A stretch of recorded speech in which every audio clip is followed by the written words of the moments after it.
Management TV, el primer canal de management del mundo. 24 horas de programación desafiante, inspiradora, con realidad e imaginación. Los líderes de las empresas más importantes como nunca los viste. Warren Buffett y Bill Gates.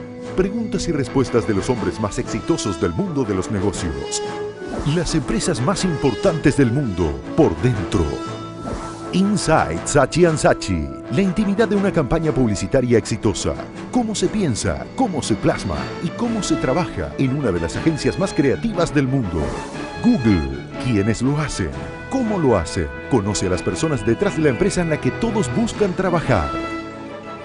Management TV, My Business, emprendedores, proyectos, millones de maneras de hacerlo posible. Selling Yourself, entrevistas laborales. ¿Cuántas camisas transpiraste sufriendo por causar una buena impresión?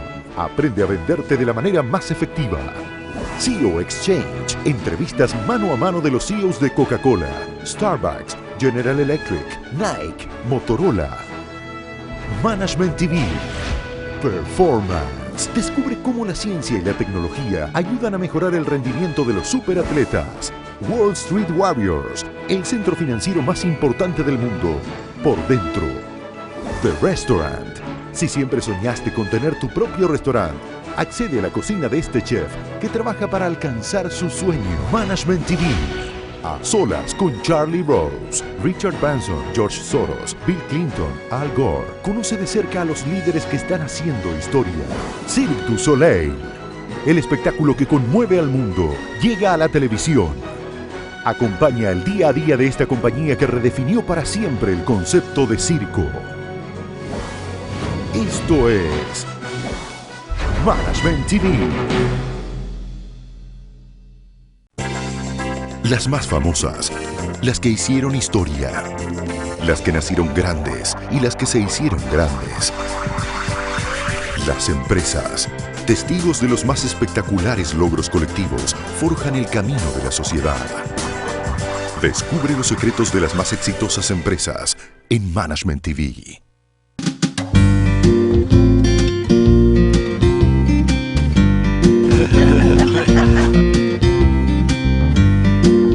As a son, Richard was never quite usual. It was rather like riding a thoroughbred horse. You didn't want to pull the reins too tight, and yet you didn't want to squash what was going on.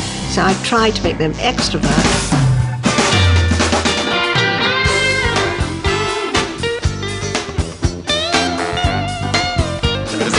That's my mom, by the way.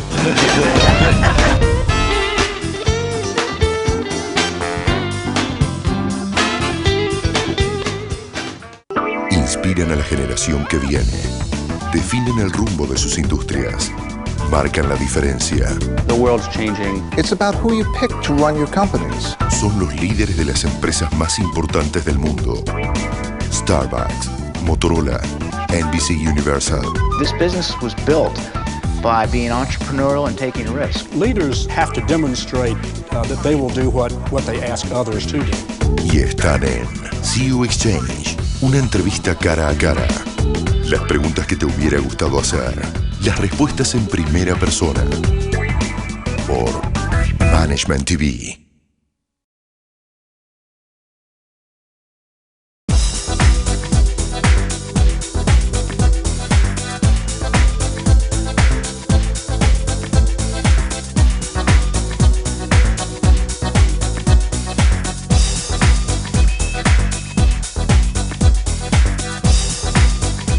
Never being satisfied with what you were at the last stop.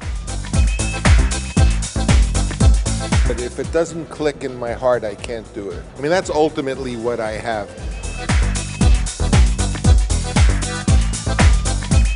Everybody has a dream.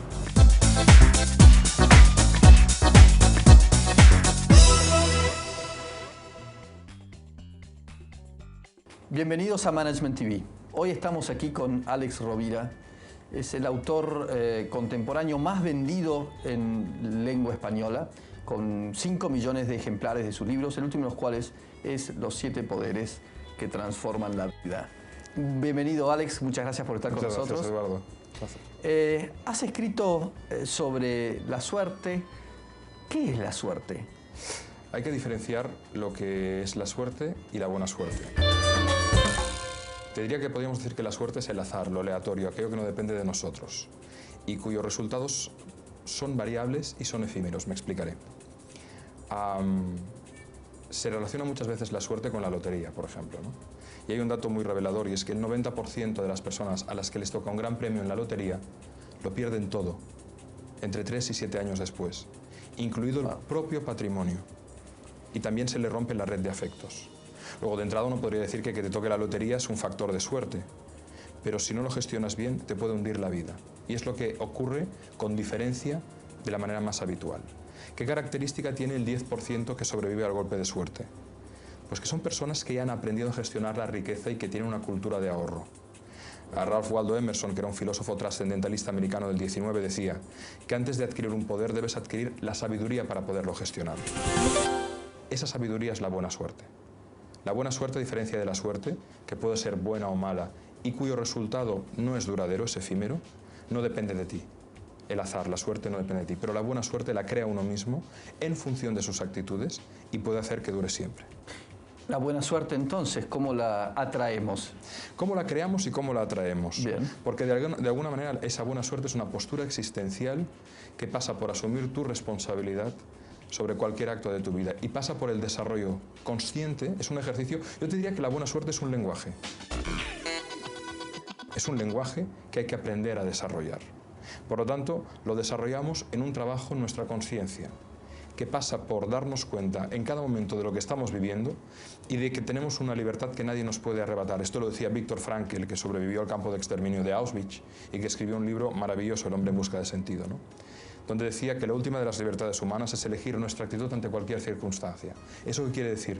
Que merece la pena estar conscientes, sobre todo, para responder no solo en lo cotidiano y en condiciones normales de presión y temperatura, sino en condiciones donde el reto, la adversidad, la pérdida, la crisis, la dificultad aparecen en nuestra vida. Es entonces donde se juega la partida de la vida. Bueno, vamos concretamente al cómo y cuáles son los ejemplos de gente que ha construido su buena suerte. Mira, porque ha habido gente suertuda en la historia del mundo. Eso es lo que podríamos decir de entrada, pero si tú haces un análisis exhaustivo, yo lo hice a dos niveles. Primero, analizando las biografías de aquellas personas que nos han cambiado la vida en el terreno de la ciencia, del arte, de la empresa, incluso del deporte. Personas que han hecho contribuciones significativas, que han hecho incrementar el nivel de conciencia y la prosperidad en este planeta. Estamos hablando desde los típicos Einstein, Edison, Fleming, Pasteur, Madame Curie, la Madre Teresa de Calcuta, Martin Luther King, etcétera, etcétera, etcétera. Si tú analizas a fondo las biografías de estas personas, concluyes estadísticamente que más del 90%, el 92% concretamente, según los estudios que llevo hasta ahora, fueron personas que nacieron en entornos de miseria. Wow. Y muchos de ellos con graves dificultades físicas. Muchos de los grandes deportistas de élite han llegado a la élite porque han hecho del deporte un camino para suplir una carencia. Dick Fosbury, por ejemplo, el saltador de altura que ganó la medalla olímpica de los Juegos de México. No era ni el más alto, ni el más fuerte, ni el más rápido, simplemente creó la buena suerte. ¿Cómo? Desarrollando una técnica, el salto Fosbury, que hoy es la técnica asumida como normal, pero que rompió con las técnicas tradicionales de salto en tijera y rodillo ventral. Todas esas personas, que hemos dicho antes y muchas más, tuvieron otra característica, y es que fueron perseguidas o negadas cuando realizaron sus descubrimientos. Einstein suspendió muchísimas asignaturas y cuando tenía 5 años avisaron a sus padres diciendo que su hijo tenía un retraso mental, igual que Edison. Alexander Fleming descubrió la penicilina y tardaron 14 años en reconocerle el descubrimiento, que no era nada más que comprobar que la penicilina estaba en los cultivos y que simplemente tenían que mirar en el microscopio. No contrastaron. La estupidez humana puede ser infinita. ¿Por ejemplo? En el sentido de que tú tienes una evidencia de que hay un nuevo paradigma como la teoría de la relatividad y casi Einstein es excomulgado por decir que el espacio y el tiempo son relativos a la naturaleza del observador. Lo que hoy nos parece obvio acaba siendo obviado. Muchas veces los grandes cambios de paradigmas no es que no seamos capaces de verlos, es que ponen en jaque a todo el sistema establecido. Y por eso esas personas que se puede decir, es que eran genios, no necesariamente. El genio se crea, el genio se construye. Y se construye a partir de una dimensión fundamental que es la pasión. llámale amor, llámale pasión, llámale entrega. Platón decía que no hay persona, por cobarde que sea, que no pueda convertirse en un héroe por amor. Ahí está la buena suerte. ¿Y cómo metemos ese amor en la gente? ¿Cómo metemos esa pasión? En la vida, en general, y en el trabajo. Okay. Mira, la doctora Elizabeth Kubler-Ross está considerada una de las principales autoridades mundiales, bueno, ya falleció, pero es quizás la mayor autoridad mundial en cuidados paliativos y en el acompañamiento a enfermos terminales. Ella le preguntaba a los pacientes poco antes de morir, si usted volviera a vivir, ¿qué haría? Y las respuestas tocan dos dimensiones que tienen que ver directamente con la buena suerte. La primera es que me gustaría irme en paz. Quiero irme en paz con la gente a la que he amado. La vanidad no sirve de nada en el momento final. Segunda y más importante, la respuesta que todo el mundo da es me hubiera arriesgado más. Pero ¿cómo me dices ahora que te vas a morir que te hubieras arriesgado más? Es evidente, porque aquello que quería decir y no dije, aquello que quería hacer y no hice, no tiene nada de importancia comparado con el hecho de que me voy a morir. La buena suerte es darnos cuenta de varios elementos. Primero, que la vida es dual, que no puede haber vida sin muerte, dolor sin esperanza, sístole sin diástole, día sin noche, y que hay que aceptar la dualidad de la vida. Segundo, en japonés, en chino, el ideograma crisis significa dos cosas, adversidad y oportunidad. Es decir, muchas de las cosas que se nos presentan como dificultades en la vida, dependiendo de cómo las gestionemos, pueden ser trampolines, pero no desde la ingenuidad o desde la estupidez, sino desde una postura existencial de una enorme fuerza interior. ¿Sabes cuál es la característica que se les pide a los astronautas en las misiones de riesgo? La primera característica para ser astronauta, ¿cuál? Carácter optimista. ¿Te imaginas un astronauta pesimista? No se subiría. No se subiría. Y es que además, imagínate compartir 20 metros cúbicos de oxígeno y espacio con alguien que va diciendo, no sé yo si vamos a llegar. Es imposible. La buena suerte nace de esa actitud, que tiene que ver con el optimismo que se construye a partir de intentar dar un sentido a la vida. Viktor Frankl, cuando alguien le llegaba deprimido a su consulta, le preguntaba, el doctor Frankl al paciente, después de haber sobrevivido Frankl a Auschwitz y de haber visto cómo ahí moría su esposa, su padre y sus hermanos, le preguntaba, ¿usted por qué no se suicida? Y la persona se quedaba, mira, no me suicido porque me espera mi mujer en casa o me esperan mis hijos. O no me suicido porque quiero hacer tal proyecto, quiero acabar tal libro, quiero ver cómo mi empresa, la que monté, sigue prosperando. Muy bien, ponga su energía en esa persona a la que ama o en ese proyecto al que ama. Por eso la clave de la buena suerte es el amor, porque es lo que articula el sentido de la vida. Pero no me refiero al amor romántico, al amor ñoño, banal, el amor apasionado, azucarado. No, no. Me refiero a lo que los griegos llamaban la filia, la amistad, y el ágape, la entrega. Cuando tenemos un por qué vivir, encontraremos un cómo. Y eso es lo que lleva a crear la buena suerte. Porque aunque tengas circunstancias difíciles, verás en eso una oportunidad de aprendizaje. Hay que fracasar hasta triunfar.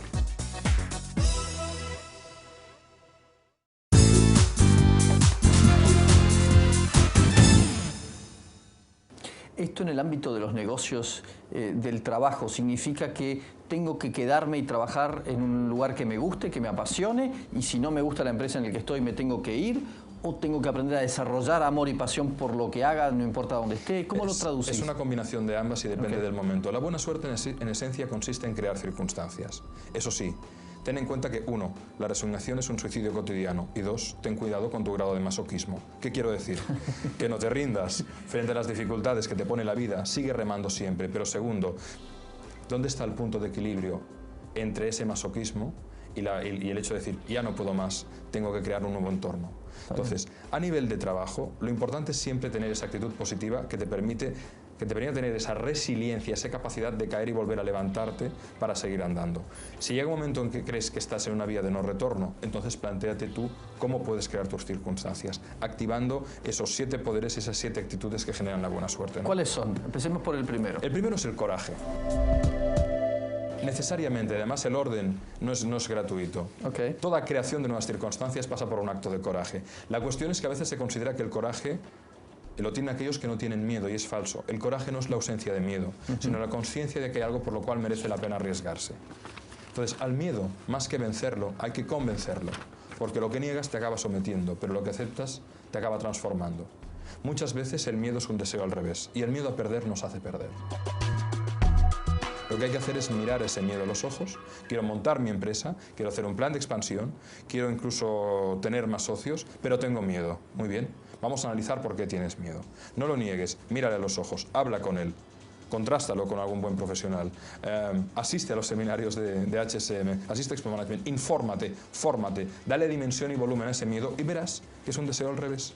Por lo tanto, te darás cuenta de que entonces, cuando das un paso a través del coraje, aunque nada cambie, si tú cambias, todo cambia. ¿Tienes algún lindo ejemplo de coraje? Mira, hay muchísimos ejemplos. Por ejemplo, Henry Ford, en el año 1914, decidió doblar el sueldo a sus empleados. Y todo el mundo le decía que estaba loco, que se arruinaría. Él decía, yo tengo que motivar a mi gente en un entorno competitivo muy distinto al de hoy, porque él tenía una situación prácticamente de monopolio. Hoy eso es implanteable en todos los sectores. Sí. Pero en aquel momento también se vivía como una locura y los medios de comunicación, de aquel momento la prensa, empezó a criticarle porque había miembros del Consejo de Administración que disentían de su posición. Él dijo, la gente se me está yendo, no son felices trabajando, y estábamos muy lejos de las teorías de motivación contemporáneas. Dobló el sueldo, ¿sabes qué ocurrió? No. Al año siguiente, las ventas se dispararon. ¿Por qué? Porque todos los empleados adquirieron un vehículo Ford. Pero en segundo lugar, con ese vehículo, ¿qué era? ¿Qué hacían ellos? Iban por la calle, iban por el mundo, con el objeto de su creación, y hacían una venta espontánea a todos sus vecinos. Esto lo he hecho yo, mira, ven, te voy a mostrar cómo lo he hecho. Aquí está en mi mano. Y las ventas se dispararon exponencialmente porque tenía una red comercial espontánea de 3.000 personas que iban vendiendo su producto. La siguiente actitud. La responsabilidad, sin duda. La etimología de responsabilidad es habilidad de dar respuesta a lo que te sucede, sobre todo a la dificultad y a la crisis. Por lo tanto, ¿en qué consiste? Yo te decía antes que la buena suerte no es una variable exógena, es una variable endógena, yo la puedo controlar. Si hay una disfunción en mi vida, o en mi organización, o con mi equipo, o en mi empresa, yo puedo buscar un culpable. Eso no es ser responsable. Al final el dedo siempre tiene que apuntar hacia aquí y decir, ¿en qué medida he contribuido yo, consciente o inconscientemente, a crear esta situación? Porque en ese ejercicio de cuestionamiento está el proceso de mejora continua. No desde la obsesión, no desde la conmiseración, pero sí desde la consciencia necesaria que te permite llegar a un punto de equilibrio para poner cada cosa en su sitio. Esa sería una segunda característica fundamental de los creadores de suerte. Por ejemplo, a los astronautas en las misiones espaciales se les pide carácter optimista, como decíamos, pero segunda, responsabilidad sobre sí mismos. En un terreno empresarial, cualquier adversidad, cualquier dificultad, podemos hacer dos cosas, decir que la culpa es del cliente o del medio, o asumir la posición inteligente, que es decir, estamos para servirle, usted siempre tiene razón, ¿qué hemos hecho nosotros mal? Y convertir cualquier oportunidad, cualquier fracaso en una oportunidad de cambio, de aprendizaje, de mejora continua. Muchas veces de un proceso de gestión de crisis bien llevado se sale absolutamente reforzado a nivel empresarial. La tercera característica. Propósito. Propósito. Propósito es voluntad y entrega para hacer que un sueño se haga realidad. Visión, visión, visión. Hoy se sabe, las últimas teorías de liderazgo dicen que la variable explicativa del éxito empresarial, la primera, ¿sabes cuál es? Visión compartida. Hay una pregunta que no nos hacemos nunca y que para mí está mucho antes que la estrategia, o que la misión, o incluso que la visión. ¿Qué nos une? ¿Qué nos une como país? ¿Qué nos une como organización? ¿Qué nos une como familia? ¿Qué nos une? Porque responder a esa pregunta de 3 palabras parece fácil, pero es harto complicado.